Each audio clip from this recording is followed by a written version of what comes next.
Okay. Okay, so where are we? Can somebody tell me?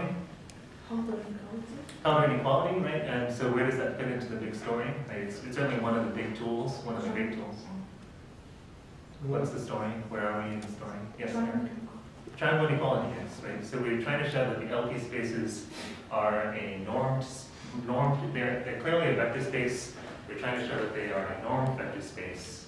We fixed the problem about the norm not being, not having the property of identifying the zero vector, right, by modding out by the equivalence relation.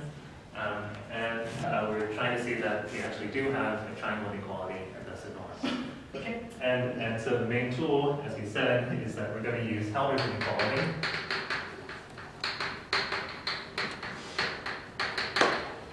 Right? Helder's inequality says, as you know, that if you have functions p in LP and g in LP prime, then their product is in L1, and in fact the L1 norm of that guy, the L1 norm is bounded by the LP norm of 1 times the LP prime norm. Okay, so that's Helder's inequality, right? And we're trying to use that to get the triangle inequality. So this is called Minkowski's. This is one of the things called Minkowski's inequality, which says that, you know, is the triangle inequality, that if f and g are in LP, then f plus g is also, f plus g is in LP, and you have the triangle inequality. The LP norm, that LP norm is dominated by the sums of the norms. Right? The norm of the sum is dominated by the sum of the norms. Right? Just as always. Okay. So the proof. Has anyone looked at the proof? Yeah? Okay, good. So, even if you haven't looked at the proof, right, the case p equals 1, right, what's the case, how do you do the case p equals 1? Think about it for 10 seconds, and then tell me. Right, you're trying to show that that this is bounded by this, right? So what do? It's always true. Right, it's always true. You're saying that this is a pointwise true statement, I think, right? Right. If we erase the integrals, right, we have a statement that's pointwise true, right? For every x, right? For every x, this is true. This is the triangle inequality, right? This is the pointwise triangle inequality. This is the numerical scalar triangle inequality. Right? And you just integrate the scalar triangle inequality, and you get the L1 triangle inequality. Okay, so that's easy. That's true. Okay. So right? Sometimes you can get a norm inequality by first getting the pointwise inequality and integrating it. Okay. And so case p equals 1 will be something along the same lines. So we're actually going to do the same sort of trick. We have f. Do I need to say something first? Yeah, actually, let me say something first, just to get this first part, to show that f plus g is in LP. Okay. So, well, you notice this, right? If you have two numbers, a plus b, and you raise them to the p power, right? So here's a simple and sometimes useful thing to do. You say, well, I know that say these guys are positive. Okay, say these guys are positive numbers, A and B are non-negative numbers, right? And you're trying to get some sort of bound on a plus b to the p. Here's a dumb bound. Okay, a very simple bound. You say, well, I know that either b is bigger than a or a is bigger than b, right? So I know that. This thing, well, if a is bigger than b, this thing's going to be dominated by 2a to the b, right? If b is bigger than a, I know that this thing's going to be dominated by 2b to the b, by 2b to the b, right? And so, so you add these two things together, and that gives you a crude bound, right? That certainly bounds because either A is bigger, in which case this is the bigger thing, this dominates it, or B is bigger, in which case that dominates it. So you take the sum of the two dominating guys, and that's a great correspondence. Yes. Can I say it's max? You can say it's max. Yeah. That's so that's a little bit better. That's a little bit better. Yeah, but people usually just leave it at this. You know, say, well, this is dominated by 2p, 2 to the p, a to the p, plus b to the p. Right. Yeah, but certainly the max is slightly better. Okay. So for us, what does that tell us? Well, that tells us that if we're looking at f plus g to the p, well, then that's dominated by 2 to the p, actually by f to the p, actually by g to the p, right? So that gives us that if each of these things is finite, right? You see what this is, right? This is 2 to the p, the LP norm of f to p, plus the LP norm of g to the p. Right? So if each of these functions is in LP, what do we get? We get that the LP norm of their sum is finite also. Right? So that is, LP is closed under addition. Okay? LP is closed under vector addition by this group thing. Okay? So, and this is, you know, not at all anywhere what we like. You know, we want you know, this doesn't give us the triangle inequality. We've got this 2 to the p here. Right? This is not. We have to do better than this. But at least this gives us that LP is closed under vector addition. Okay. So LP is closed under vector addition. The first one, closure under addition. Right? And then the second part will be to get the triangle inequality, and we'll do this again by using using the triangle inequality, the pointwise triangle inequality, and integrate. Okay. But we'll combine that with Helder's inequality. Okay, so let's start off. We have the thing that we're trying to bound, right? So we're, like I said, we're trying to get a pointwise bound, right? And so we're going to get a pointwise bound and then do some integrals. So we're going to pull the triangle inequality on this and say like this. Well, we're going to pull out one of the factors. Okay, one of the factors. Right, so you got f g to the p minus 1. Okay, so we pull out one of the factors, and we use the triangle inequality. Okay, so right, we just take one of the factors and make it a little bit bigger. We get an upper bound on that using the triangle inequality. Okay, now let's split it apart. We get f plus g to the p minus 1 plus g, oops, plus g times the same thing. Right? Okay, so this is the pointwise inequality that we're going to use. Okay. And what we do with it is, let's take the integral of both sides. Okay? So integrate both sides. This is bad board behavior, but I'm going to do it anyway. Okay. So just remember, you start from the pointwise thing, and then you integrate the pointwise thing. Right? So as before, going from pointwise inequality to a norm inequality, an integral inequality. Okay. So we integrate everything, right? And what we get on the left-hand side here is, well, that is the LP norm of f plus g to the p power. right? We're missing the 1 over p, right? And then we have the L1 norm of this thing, right?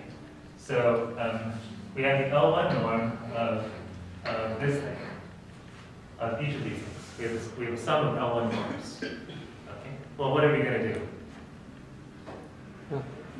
Count as inequality, right? We have an L1 norm. We want to get a bound on the L1 norm. The only bound we have in an on L1 norms is Helder's inequality, so we use it, right? We say, okay, well then, this is going to be control. This is going to be the L1 norm of this is dominated by the LP norm of this times the LP prime norm of this, right? So we've got F plus G to the P minus 1, P prime norm of that guy, right? And same thing over here, we've got these, we have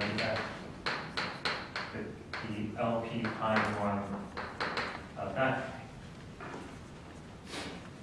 Okay. Now comes the magic of dual exponents. In the we usually call this numerology. Sort of numbers, some sort of mysterious property of numbers comes into play here, and frankly, whenever this happens, I'm always mystified.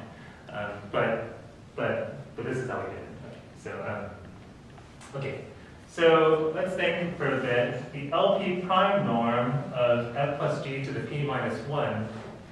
Well, that's going to be the integral of f plus p to the p minus 1 times p prime. Right, but what's p minus 1 times p prime? P, right? So remember, p minus 1 times p prime is actually p, right? Right? If you think about it, right? P minus 1. So here we get, right?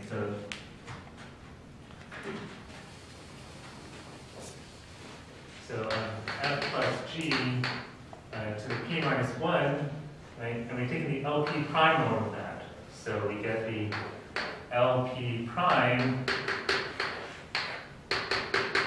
norm of that guy, right? Well, this thing here is p, right? So what do we get? We get the LP norm. We get the LP norm of f plus g, but the LP norm should be to the 1 over the p power. So that is, we get to the p over p prime, right?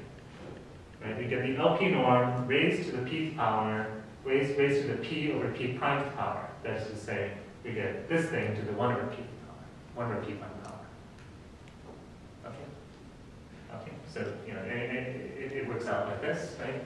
And so okay. So get this, and so in both cases, on both sides, you get something like this, right? F p f plus g, so you get f plus g p, right? Each of these has the same factor, and that factor is the f plus g LP norm, but to the p over p prime. Okay, right. So we're just gonna take each of these guys and say recognize that thing is actually the same thing as this thing. Okay. Okay. So what do you get? Dividing both sides. Notice on both sides we have the LP norm to different powers. Okay, and so we get, dividing both sides by this, we get the LP norm of the sum to the p minus p over p prime. Okay. P minus p over p prime, is that obvious? What is that? Should I let you think about it? P minus P over P prime, right? P prime, and P prime is P over P minus 1, right? P minus P over P prime, so that would be, right? That's 1, right? That's 1, right? So we get that thing is less than FP plus PP. In other words, we get the triangle equality.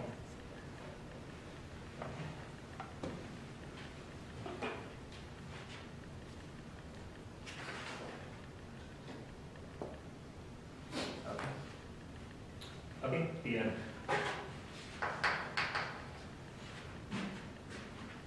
Okay, any questions?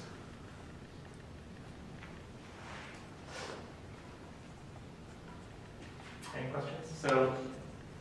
So even if it seems sort of mysterious to you, at least you understand in the idea. We're trying to get this integral inequality. We get this pointwise inequality using the triangle inequality, and then we use Helder's inequality on that. Use Helder's inequality, and then somehow the power of numerology comes in, and everything works out mysteriously. Maybe it won't be so mysterious after we think about it for a little bit.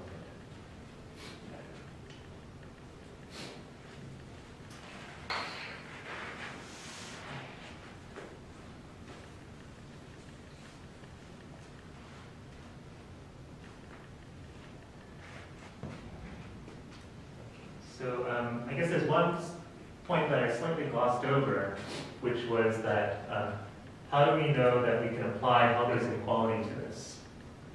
How do we know that we can apply Helder's inequality to this? To apply Helder's inequality, you need to know that this guy is an LP and this guy is an LP prime, right? But for this guy to be an LP prime simply means that the sum has to be an LP, as we just saw, right? For this guy to be an LP prime means that this thing has to be finite. But that's just asking that the LP norm of the sum needs to be finite, which is what we showed here, right? That the space is closed under vector addition.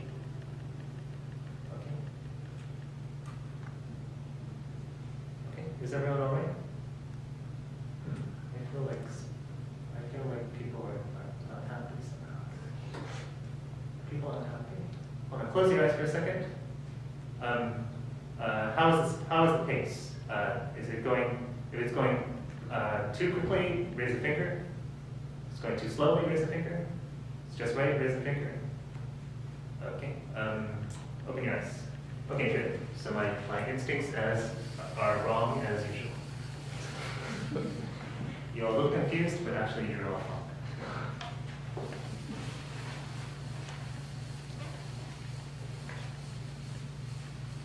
As I said, as people who have had classes with me know, I actually have no sense of people's facial expressions. I think this is maybe inborn, because my son seems to be of the same nature as me. And the other day, my wife got really angry at him. He was so angry that her face turned red, and she was shouting at him. And he just looked at her and he said, "Your face is red." Not recognizing that she was angry. You know? Just like, "Your cheeks are red."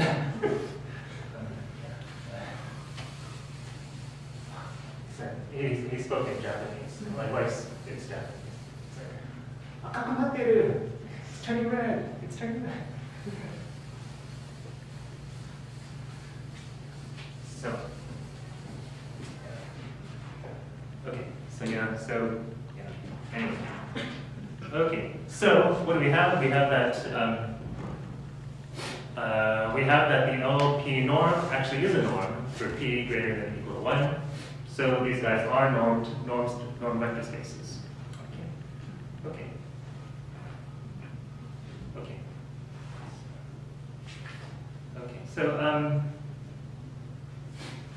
So the big thing that we're going for next is that they are complete, right? That these are actually Banach spaces, right? These are supposed to be examples of Banach spaces, so that's the big thing.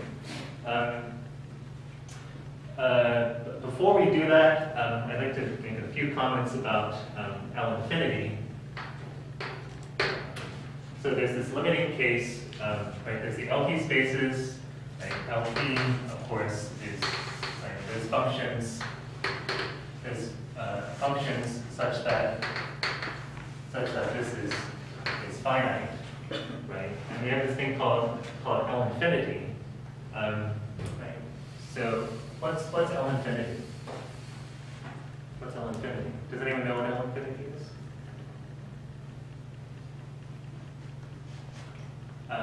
Yeah, if you can, take a look at the book before coming to class. It's sort of better to,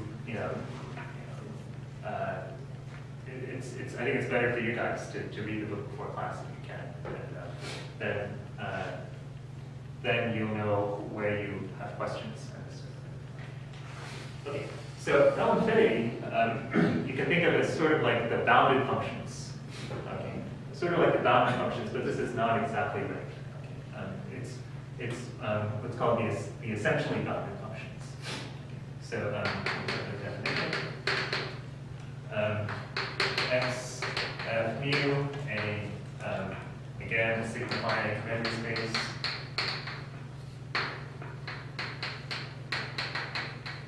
Signifying memory space. And you have some function such that you have some function and you have some number m such that f is bounded almost everywhere. We define the L infinity norm of f as the infimum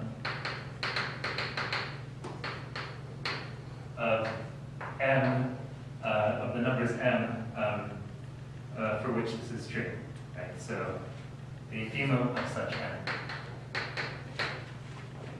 So you find the smallest number such that you find the smallest number, right, the greatest lower bound of such numbers for which the function's absolute value is bounded by this. Right? We call that thing the L infinity norm. It's also called the essential supremum. The essential supremum. It's usually denoted as.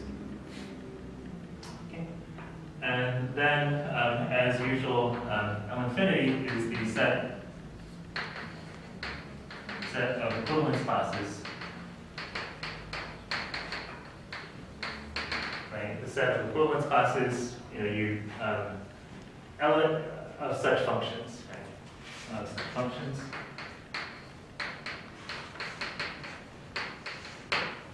Okay. Right. So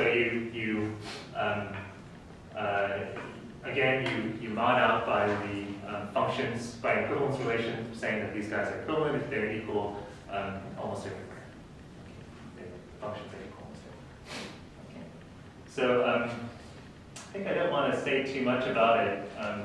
The proofs of the following statements are pretty straightforward. So the first thing I'm just gonna write them down and let you read them. I put them in the notes also, but the proofs are not inspiring. Okay. So first off, one is L infinity is a Banach space.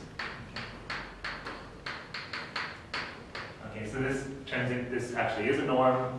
This actually is a norm, and L infinity actually is complete with respect to this norm. So I think the book leaves this as an exercise for the reader. And then the second thing gives you sort of the relation between LP and L infinity, that if f is supported on a set of finite measure,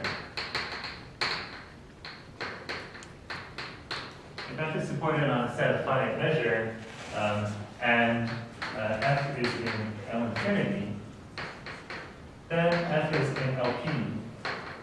for all p, from 0 to infinity. And in fact, if you take the LP norms, and take the limit as p goes to infinity, you get the L infinity norm. Okay. So it actually does make sense to this definition, which might seem sort of arbitrary, is actually a valid one, right? That the limit of the LP norms is the L infinity norm. And in that sense, L infinity is sort of a proper limiting space for the LP spaces.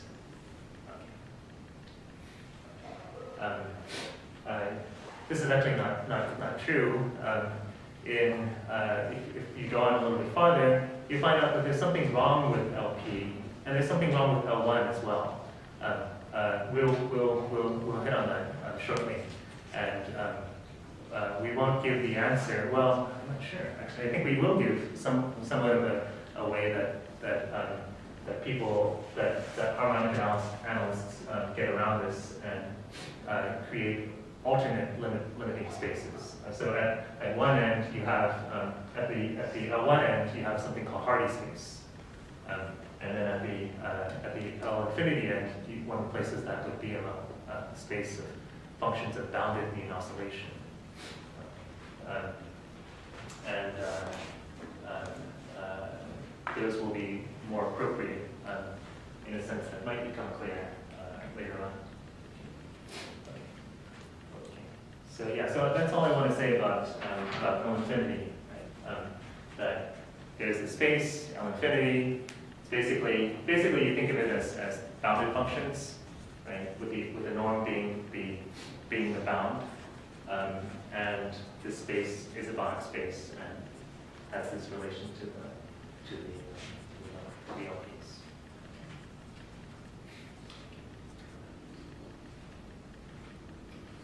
So let's focus more on the important theorem, which is this one, that so LP spaces really are Banach spaces, right? They are complete. With respect to the induced metric. The metric induced from the norm. Metric norm induced. The norm induced metric.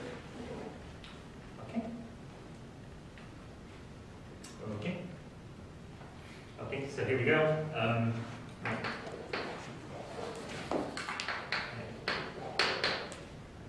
LP spaces actually are complete.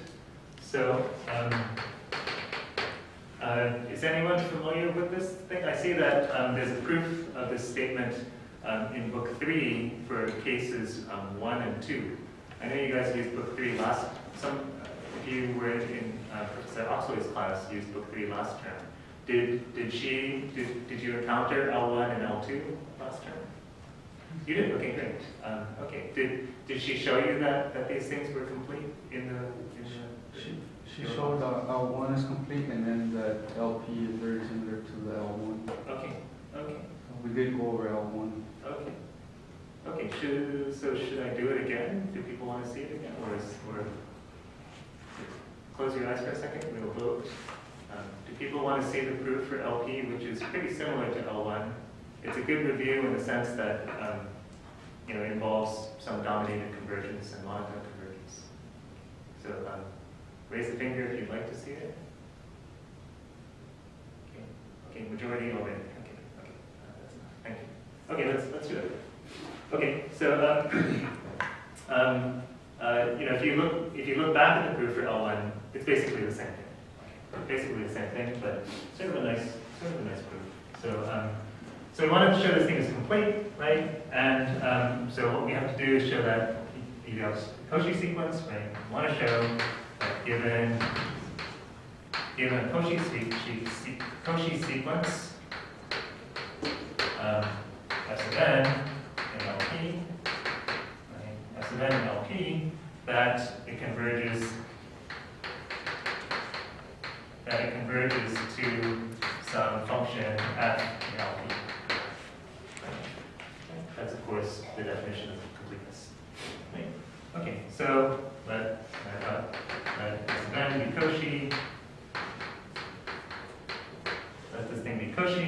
And then we're going to think of what we want. No, I'm sorry.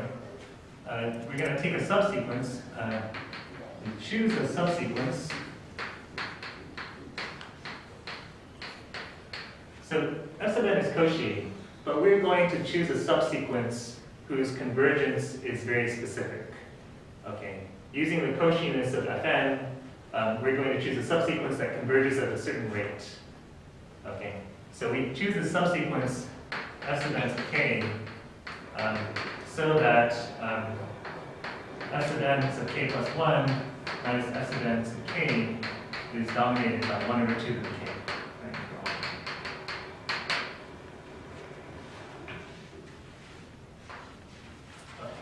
So we choose the subsequence, right, and we choose a very specific one. We know how close, we're controlling how close these guys are to each other, right? Because we don't have such a control for Cauchiness, just from Cauchiness. Right? But we definitely can choose a subsequence that does this. Okay, so we choose a subsequence, and then we're going to create, f in a particular way. You know, does anyone remember how one does this? We create f in a way that will sort of take advantage of this convergence, and sort of in the obvious way. Right? You want f to be, you know, the thing that these guys converge to. Right? So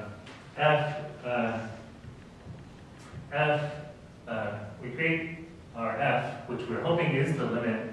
We create f by defining it to be, hopefully, the following. We're hoping that this makes sense. So we make this definition, and then we show that it actually makes sense.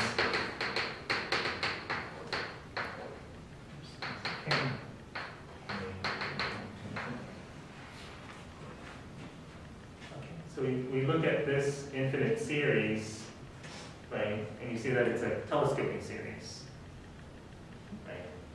So that, you know, basically the kth partial sum is going to give you f sub n sub k. Right?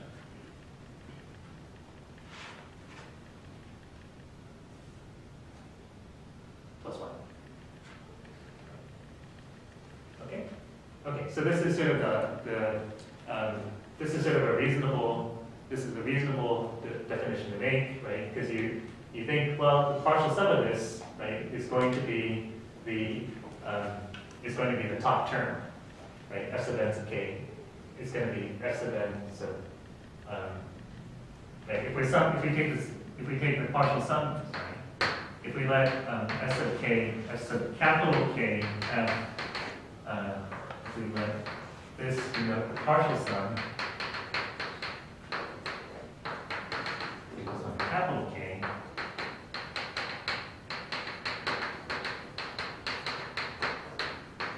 right? Then you see what you get. You're going to get just the very top term, right? That's the capital K plus 1, right? By the telescoping.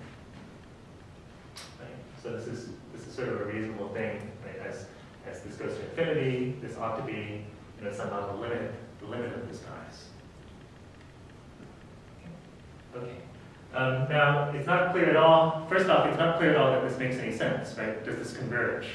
There's trouble. Right? We can make this definition, but it doesn't converge. So to deal with that, what do we do? Well, let's consider a related function, which is just the sums of the absolute values of these guys.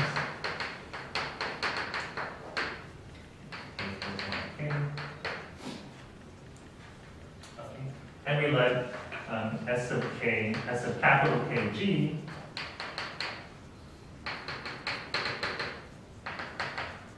be the partial sum for G's series.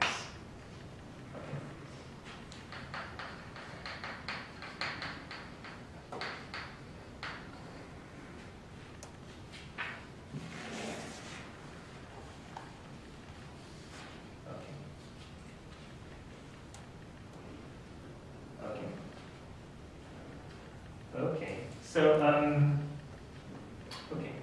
So, we are going to show that, that G is in LP. Okay. We're going to show that G is in LP. G being in LP will force F to be in LP.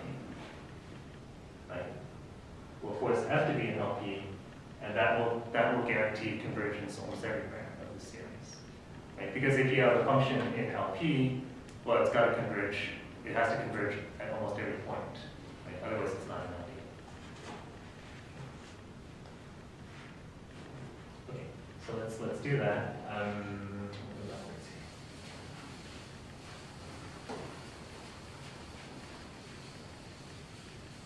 Okay. So our claim. Let me see.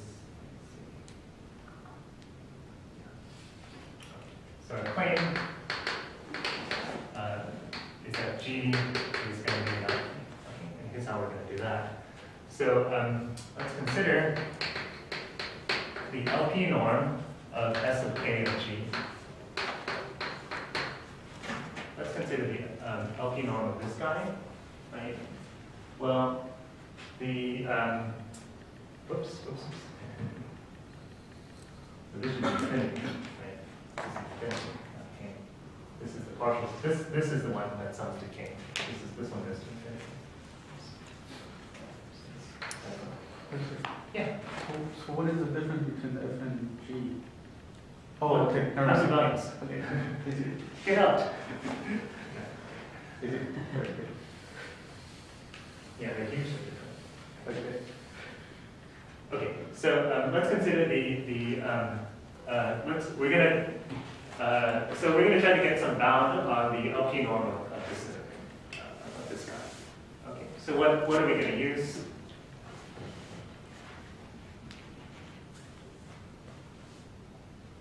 What are we going to use?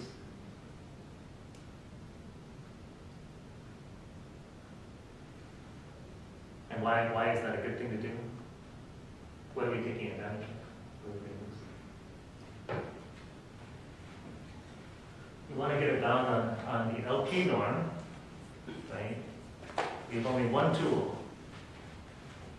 Right? If I said we're going to get it down on the L1 norm, what's the answer? Well, actually, there are two answers. But what would be the answer? If I said, we're trying to get it down on we have something, we're trying to get it down on the L1 norm. At this point, you've got only one tool. How there's inequality. One big tool, right? And you solve inequality, right?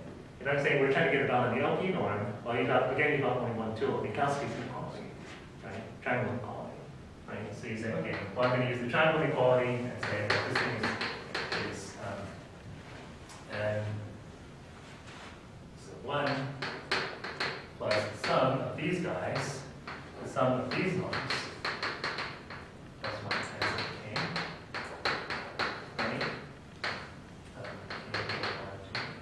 To capital K, right? But you see why this is a good thing, right? We chose the sequence so that these things are all bounded by 1 over 2 to the K, right? And so this total is bounded by 1, right?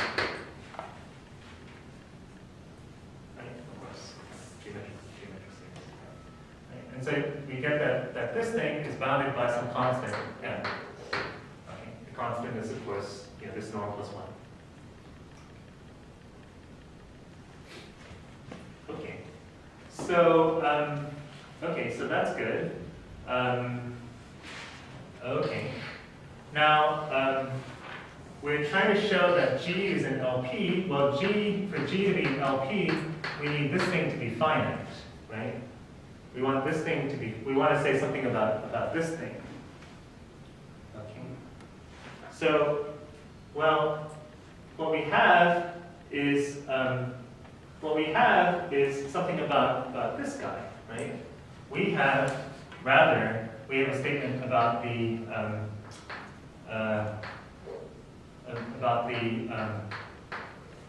SKG. We know that this thing is finite, right? This thing has some sort of upper bound on it.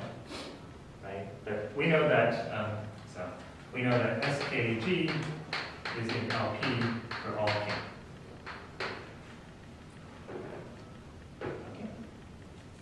Okay. So if we have some sort of control on, we have some information about the partial sums, right? And we're trying to get information, we're trying to get some sort of control on G. Well, that means that we're going to use some sort of convergence theorem, right? We're going to use some sort of convergence theorem. Well, we're going to use the monotone convergence theorem. These guys are increasing functions, right? As the partial sum guys, as k gets bigger, these functions just get bigger, right?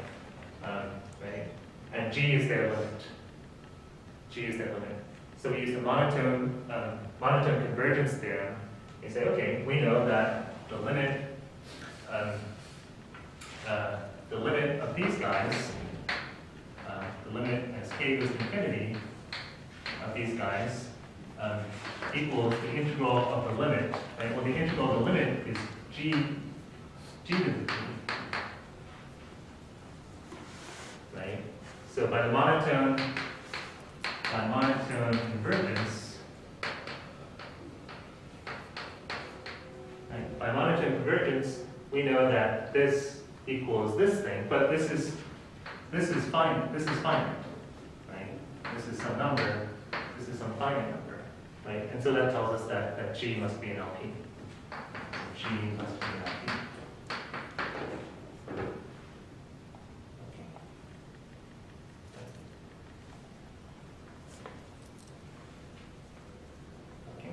Okay, so G must be an LP. Well, if G is an LP,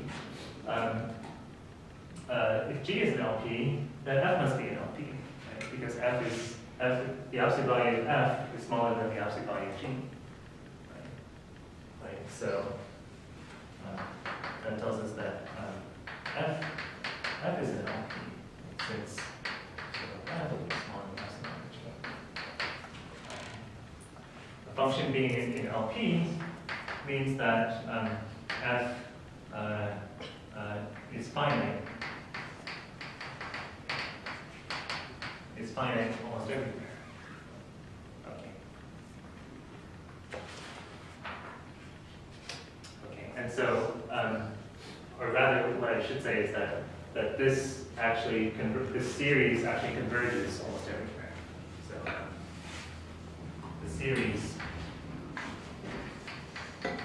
defining F must converge. Almost everywhere. Okay. So that actually does make sense. Okay. Okay. So so we have this thing F, and so what have we shown so far? Right. We started off with a Cauchy sequence, and what we're seeing is that if we create this function via telescoping series, then it actually, this series actually does converge to a function, and that function is an LP. Okay. That function is an LP, and so what we need to do is two more things. One, we need to show that we'll show that the subsequence converges in LP to F. And then we'll show that the original sequence converges to F. Okay, our ultimate goal is to show that the original sequence converges to F, and we'll do that in two steps. First, by showing that the subsequence converges to F, and then trivially that the original Cauchy sequence converges to F. That's sort of obvious, right? If you have a Cauchy sequence and you have some subsequence that converges to something, then the full sequence is going to converge to that something, right? So that part is trivial. That's that is a 131 type problem. That's just a Cauchy sequence problem.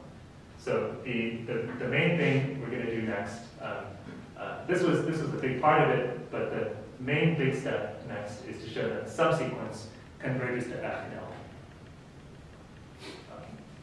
Okay. So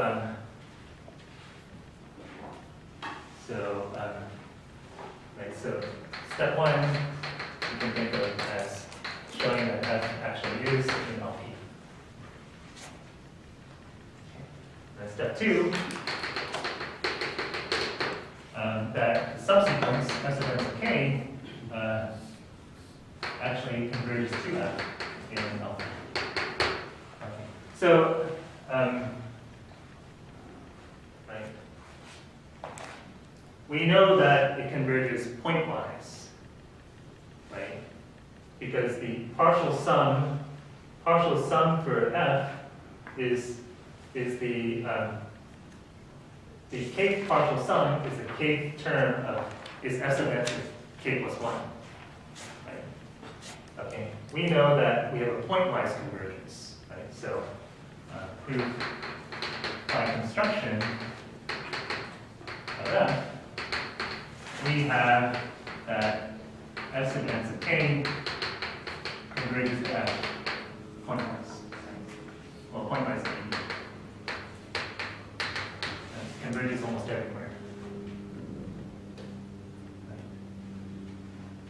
Right? Because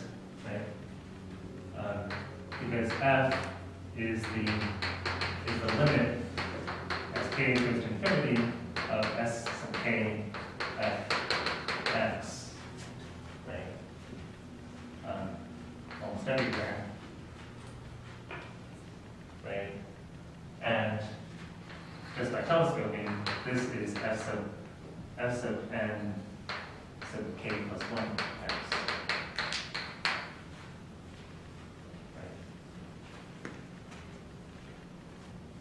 When you look, you're wrong, isn't it? What's wrong? What's wrong? Yeah? You okay? Okay, good. Everyone all right? Anyone confused? Okay, so right, f sub x was defined to be this telescoping series. Right? The partial sum of the telescoping series is the k plus 1th term of the subsequence, right? K plus 1 term of the subsequence, and we've just shown that the partial sums converge back to f. Right? That is to say that the subsequence converges to f, pointwise AE. It's okay. Okay. Okay. So we have we know that these guys converge to f, right? And we want to show that, in fact, we have LP convergence. Right? We want to show that we have, in fact, LP convergence. Okay. So for that,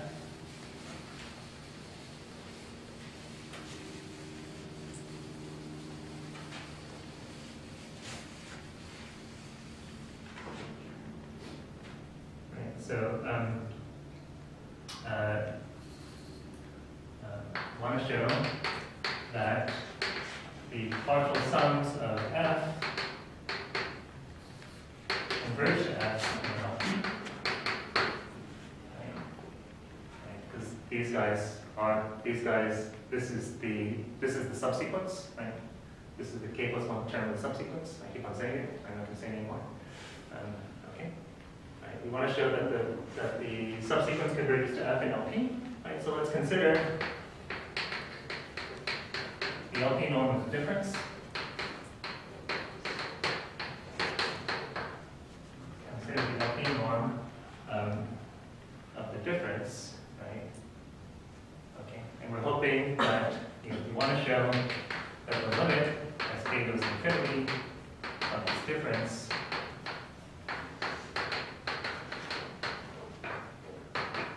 is 0. Let's just put the p's on it for convenience.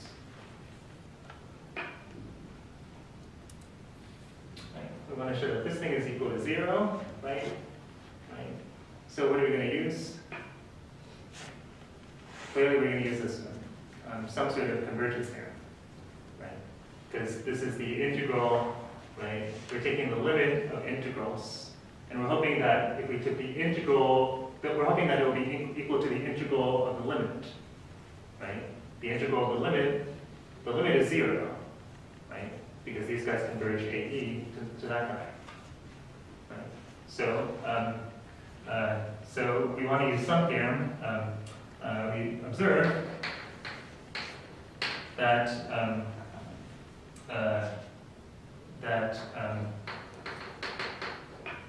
fk minus sk fx to p is dominated by 2g to p,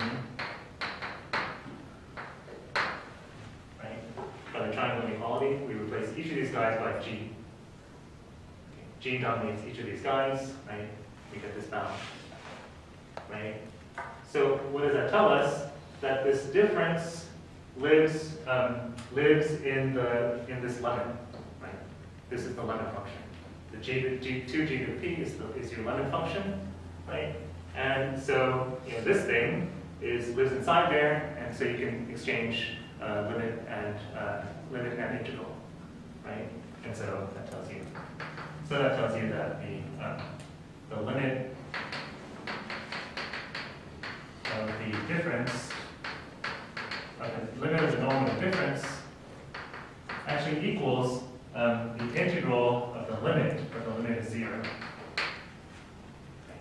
The limit of the difference is 0. We convert this to 0, AE. So it's 0. Okay? Okay. And so, modulo that statement about Cauchy sequences, which you should be able to do, you see that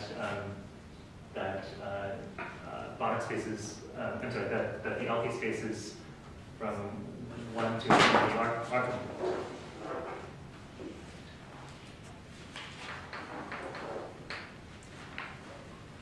Okay.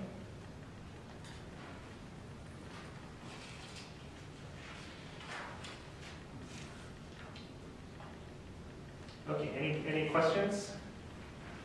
Any questions? It's pretty cool.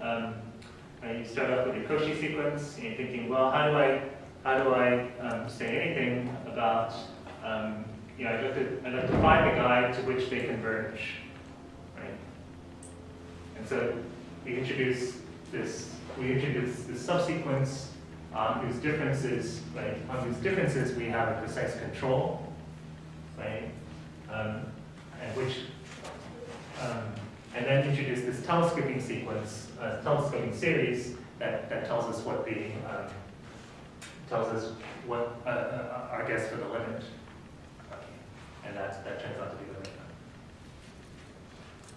But we have to use, it's a bit subtle. We have to use various convergence theorems to get.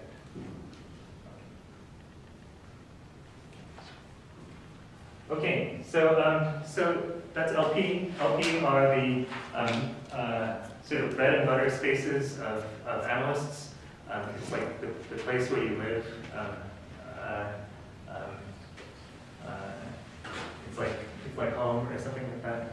There are other spaces that do not feel like home, maybe. Or I guess for some people they feel more like home. But LP spaces are sort of like what everybody is comfortable with. There are spaces. There's like, I've forgotten the notation, but there's like B alpha, some QP gamma spaces or something like that, the so-called Bessel spaces. Bessel spaces, which have application actually in imaging, in like reconstructing images. When I was a graduate student and studying Bessel spaces, I was friends with a Russian, and she said to me, "Do you know what Bessel means? It means crazy. Why are you studying these spaces?" She was a geographer.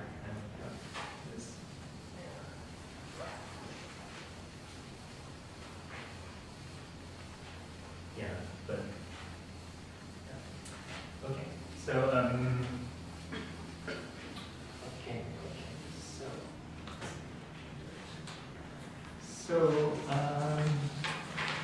there's a couple. So the book gives a couple of examples of couple of examples of other Banach spaces, other important Banach spaces.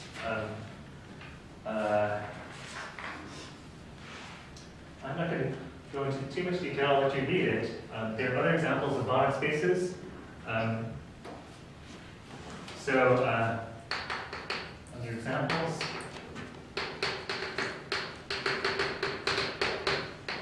One, you have X, a compact set in a metric space. You have C of X, the continuous functions on X. And you give it a norm. You give it a norm, the supremum norm. So just take the supremum. So if these are functions from X to C. You take the supremum of the moduli of the values, the absolute value of the values of the outputs. You call that being a norm. That makes this into a Banach space. So that's a sort of initial example. An important class is denoted. One important class is denoted in this way. Although it's sometimes called C alpha, not alpha. So this is for alpha between 0 and 1 inclusive. So this is bounded functions on R such that the supremum of f of x minus f of y over x minus y to the alpha is finite for all pairs of points x, y. So this is called the Lipschitz. These are Lipschitz functions of order alpha. Lipschitz functions of order alpha. These are also called Halder continuous functions of order alpha.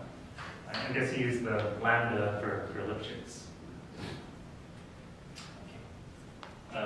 So it's bounded functions like this, and you introduce a norm. The norm for these guys is the supremum of f over the whole space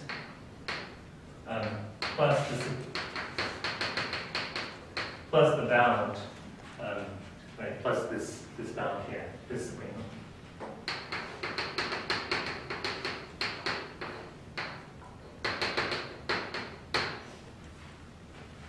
And you see what kind of control this gives you, right?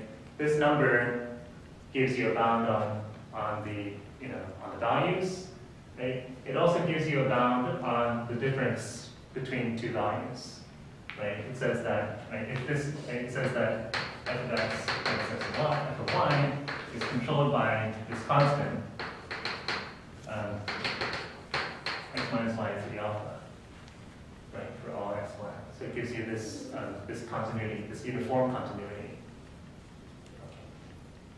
Okay.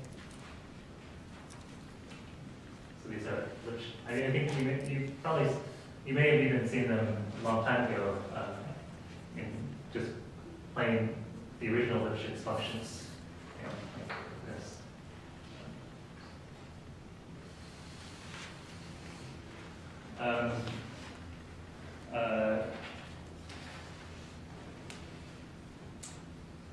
So, in the interest of time, let me skip for now the explanation of Sobolev spaces.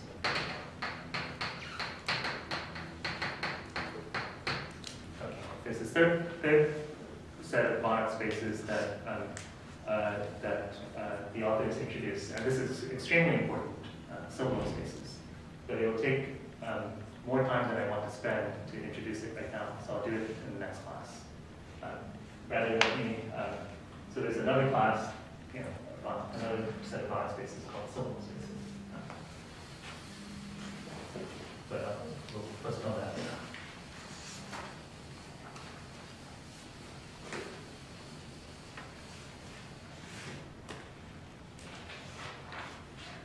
take a look at the definition, and I'll go over it more on Tuesday. But rather, I'd like to go on into another important notion. So we've introduced the notion of Banach spaces, and then we have these examples, right? LP spaces, and then we briefly introduce these other spaces. Here is an extremely important concept, or notion, dual Banach spaces. Dual Banach spaces. So we start off with let B with some norm be a Banach space over R. For now, it could be over C, but for now, we're going to say it's over R. Okay.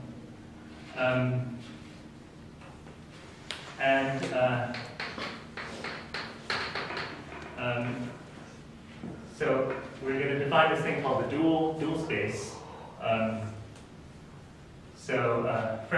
First definition: if you have some function going from B to R, so any function from B to R that is linear is called a linear functional.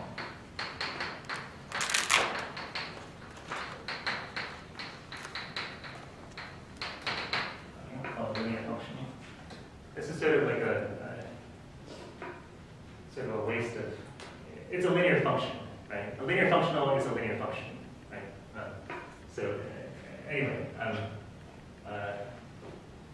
so we call these linear functions on Banach spaces are called linear functionals. If there exists an M such that L of F, right? So these guys take in elements of the Banach space and give you back some number, right? So suppose that for every F in the Banach space, suppose that for all F in the Banach space, there's some number so that the behavior of L is like this, right? There's some control on how big L of F is. So suppose that there's some sort of bound on the behavior of L like this. Then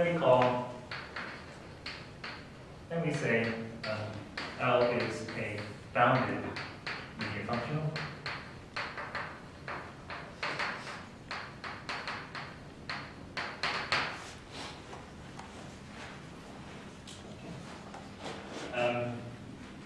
The third definition,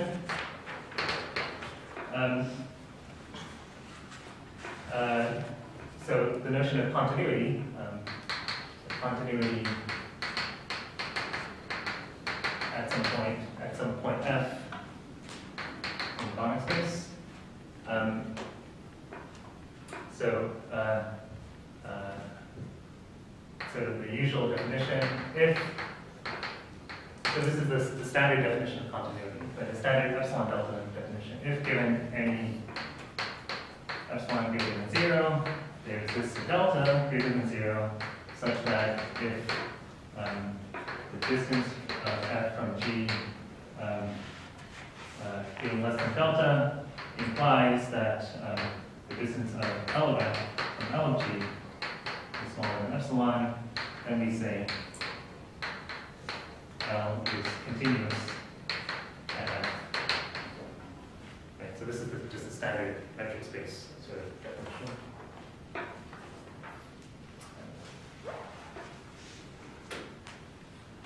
Okay.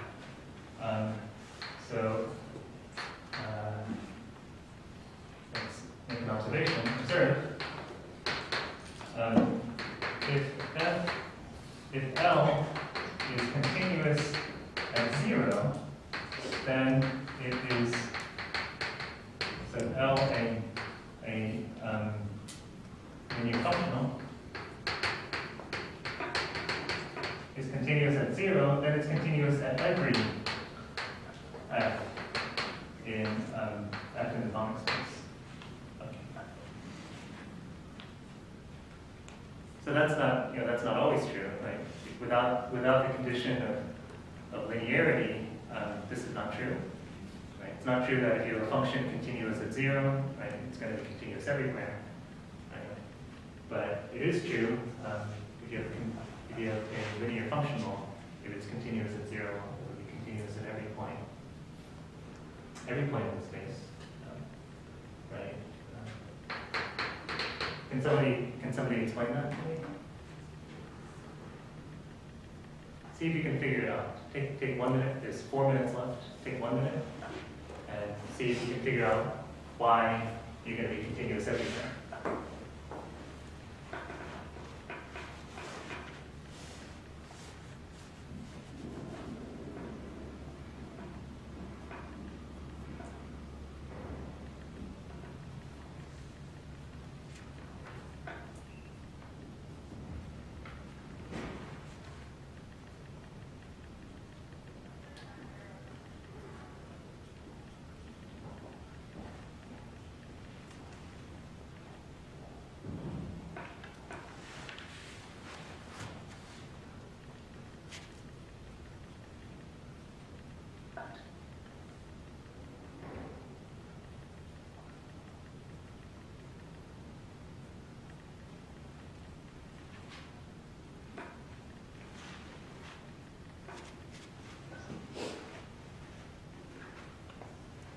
Okay, anyone got it?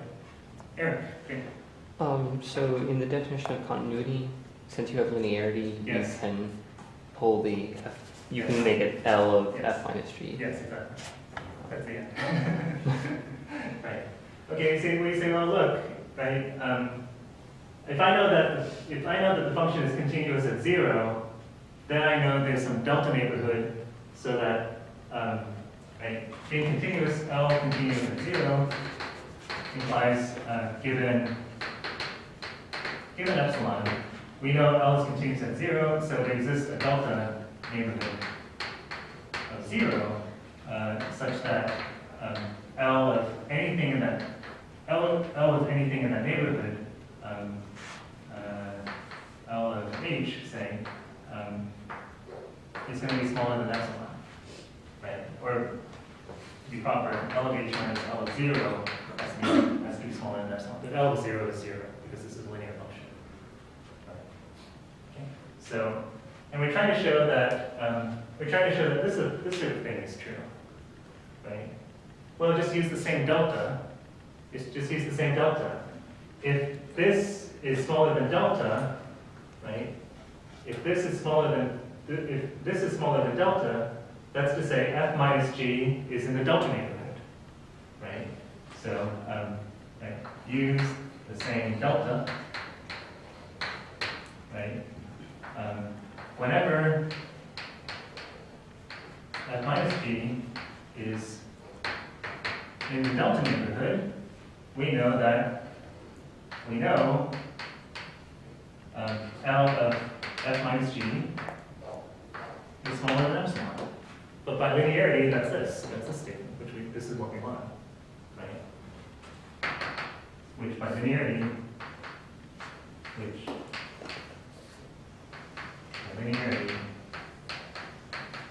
that's the same. That's to say that L of f minus L of p is smaller than epsilon, which is what we want. Okay. So you can just slide it. You can just slide the continuity over. Okay. So continuity at 0 implies that you're continuous at every point.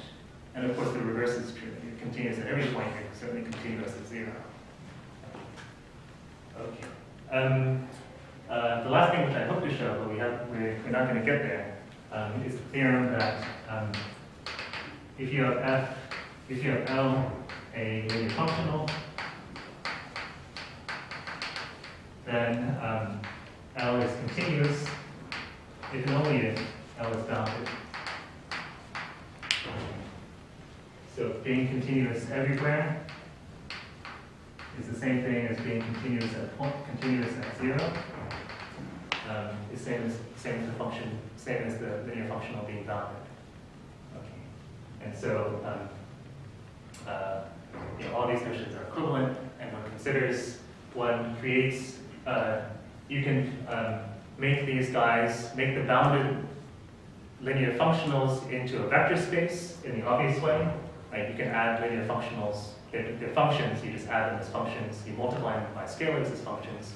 You make them into a vector space, we'll put a norm on that vector space, we'll induce a norm on that vector space, and that space will be called the dual space. The space that's dual, that'll be called B star, with the dual space to the Banach space B. And we'll see some pretty interesting things will happen when we consider this notion in the setting of LP. What we'll see is that LP's dual space is isomorphic to LP prime. Okay. So that's why these things are called dual exponents. Okay, that we can identify LP's dual space.